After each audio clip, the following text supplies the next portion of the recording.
Multifaceted is the best way to describe my next guest. He writes, he sings, he acts, he models. There's almost nothing that he does not do. Terrell Carter on When We Speak. Could probably care less about the changes I've been going through. Ooh, yeah. Only you knew how much I do to love you.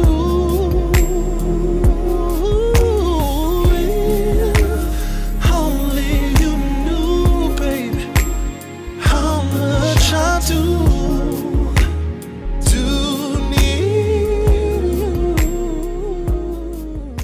What's the word today? Bring to life what you say when we speak. Molten nahiwat, Bemilas ich nacho. It happens in time, the new age sublime. When we speak, clean crystal glass, life all won't last. Death and life When we are in the power of the speak. tongue. Got a reel for you. Understand more the truth when we speak. When we speak. I'm really glad that you decided to accept this because the week prior I had just said that I would love to have Terrell Carter on the show, not thinking that I knew anyone who knew you. Well, here I am. So, so this is like such a blessing to have me here. Well, thank you very But jumping right into what you do, I know you sing, you write, you act, you do a whole lot of things. I think you maybe even direct. Is that true? Or, well, you know what I'm are you trying to get into it? Well, there we go. Okay. There we go. Okay. Now, with you doing all of those things, what do you consider to be your strength? Singing. Singing. I mean, you know what? It all evolved around singing. So singing was what I started out doing, what I will finish doing. That will always be, you know, the center of my joy. Okay. Actually. No, but okay, with the story behind your singing, Yeah. you started like with Fred Hammond or something like that, right? How did that come about? You know what? I was actually I was telling this story yesterday. I looked on the back of an album, one of the Winans albums, and I saw this guy's phone number, and I called him and I said, you know, I want to sing, and I sang over the phone, and he said, you know, can you come to Detroit? So I drove down, and ended up singing for him, and they wanted to do some work with me, and I went to Marvin Winans' church. And it just so happened that Fred Hammond was there with someone I knew, and you know, and he said, "Can you come by the studio tomorrow?" And you know, I'm starting a new group, Radical for Christ. I said, "Sure." So I came by. He says, "You know," I told him I was interested in, you know, possibly say, "Okay." He had never heard me sing before, and I was thinking, when he gives me that mic, You're gonna tear it up. tear it up. So needless to say, I sang and was with him after that. I went home and got my stuff. Moved to Detroit. Oh, and that's how it started, actually. Wow, that's a story. Yeah. But you said that it kind of reminded me of something that I think it was Johnny Gill had said about one of the songs that he had to do, and he thought that they gave him the worst song, but he was like, when I get this mic, that's it. I'm going to sing it like it's the best was song I that knew, we got. I knew that. I said, this is where it's going to make or break me, and I need to, like, you know, I've always wanted to do this, and now I have the attention of Fred Hammond, who was like, inspired Boys to Men and Brian McKnight, you know, through commission. Right. So this guy want to hear, I'm going to let you hear me sing. You want to hear me sing? Then I'm going to let you hear me sing.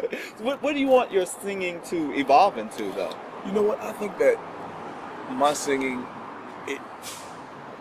it has already evolved into so much, because I think that for me, I enjoy singing in movies. I enjoy singing on records. I don't mind doing jingles. I do. A lot of people don't know this, but I do a lot of the voiceovers and songs for Glee. Oh, and wow. you know, so you know, I've been able to do so many things where it's not just saying, you know, I'm going to do an album or I'm going to do a concert. So I just don't mind singing on anything. Do you play any instruments? Well, I play piano, but nobody will see me playing. Why? I like to do more studio stuff. Okay. I'm not the type that'll just sit down and Beethoven it out. As I I bet you're really good on the piano and don't want to do it. I'm good enough to play for myself, but I love to stand up and sing. I just love standing and singing. Do you use the piano a lot when you're rehearsing for songs? When I'm rehearsing, when I'm writing songs, you know, even when I'll hear someone else's track that I'm writing to, I'll stop and I'll play piano and think of things that I want to do as far as harmonies and stuff like that. Your dishonesty may win the race, but you cannot stop what God has ordained for my life. You won't ruin my life. Is only what you make it. I'm gonna make the best of mine. Too many tears and sleepless nights. I've got way too much invested. And you talked about the writing. Yeah. Have you ever written for anyone else? I know you write for yourself, Yeah. but have you ever written for any other artists besides yourself? Yes, I've written for Whitney Houston. I've written for Tamia, Tevin Campbell, Quincy Jones, and Tamala Mann. I've written on every Tamala Mann album. I love so Tamala. that's my baby. That's my girl. It's like Tamala Mann is my I think that's my biological sister. We have been in so much trouble all the time. Yeah. But yeah, I've written on all her albums. Okay. So, yeah. I'm very familiar with you. My first introduction to you, rather, was from Tyler Perry Productions. Right. Of course, because who doesn't love Tyler Right. Perry?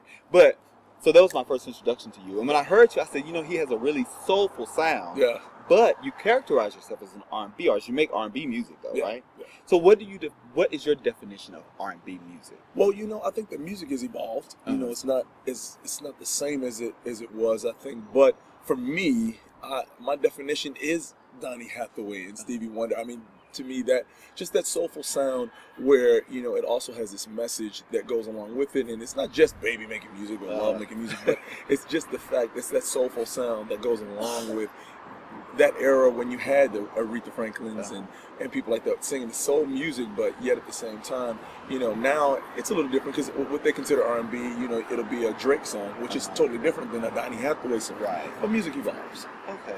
Do you think right now? Well, I guess. Do you think that there are many soul artists though? I mean, because when I think about it, a lot of people kind of run them together. You're like, okay, I thought you was an R&B artist, but then you say you're soul, and you say you're soul. Do you think there's really that much of a difference between? You know what? I think that there are tons of soul artists. I think that because music has evolved and a lot of music is a lot more electronic now, it's just about what you see. So in us here in America, we kind of follow what we see.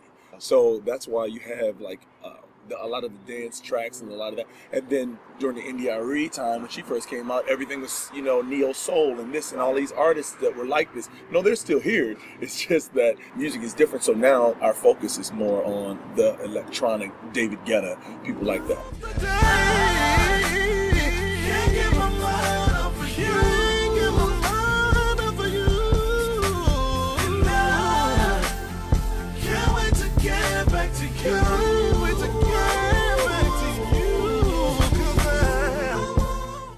Well, I have a question from an audience member and someone who supports the show. Okay. And this is her question. Yeah.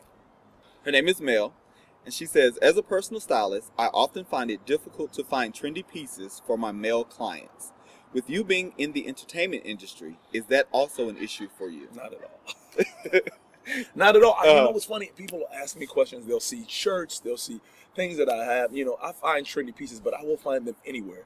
For me, it doesn't matter if it's $5 or $500. It's just the fact that I can find different things. I love the thrift store. Thrift shops is the place to go. Yeah, she loves the thrift store. You go to I the do thrift too stores. now. Yeah, you go to the thrift stores for me. Yeah, and I don't have a problem saying it. I've been on award shows and my outfit was like $3, and it's funny. Everybody will look at like what you have on, and people are looking at me saying, "Where did you get the shirt? What do you get?" I came from the thrift. So do you tell them when they say, "So what are you wearing today?" Oh yeah, I don't have a problem with that. No, I mean because I got jackets that's $1,700. So, but it doesn't matter about the price for me. It's just the fact that when the look is right, it is. But finding trendy pieces for me, it's not only thrift stores. I've had tank tops and things that I'll get, and people will ask, where'd you get this tank tops? Get those tank tops, and I'm like oversized. I'm like 6'5", and I'm pretty big, so it's kind of hard to find things that fit. But no, I'll search. It doesn't. It's not hard at all. Okay.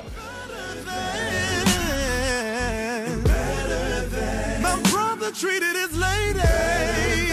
My uncle treated his wife. My friend treated his mama.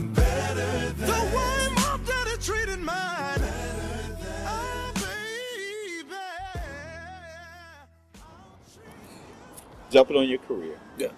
You've done a whole bunch of things that I'm sure, some of you probably expected or wanted to do, and then some you didn't expect to happen. 100%. But at this point, just as of today, where you are in your career, would you say that it has gone just as planned, or would you say that it has exceeded what you ever thought it could be? Well, I mean, with anybody, I have dreams and expectations just like anybody else, and even when you come to one plateau, you're ready to jump to something else. But I always am excited about being exactly where God has, you know, what God has for me and where it is that He needs me to be. And sometimes, you know, people think, for me, I'm a firm believer in knowing that you are exactly where you're supposed to be. And sometimes you can do things to kind of get you off that path, and you can, thank God, you can find your way back, you know, but I'm also a believer in, you know, there's a blessing behind closed doors. Yeah, so sometimes things that you think may be, you know, things that'll, you know, that you really wanted to do and places that you wanted to go and people that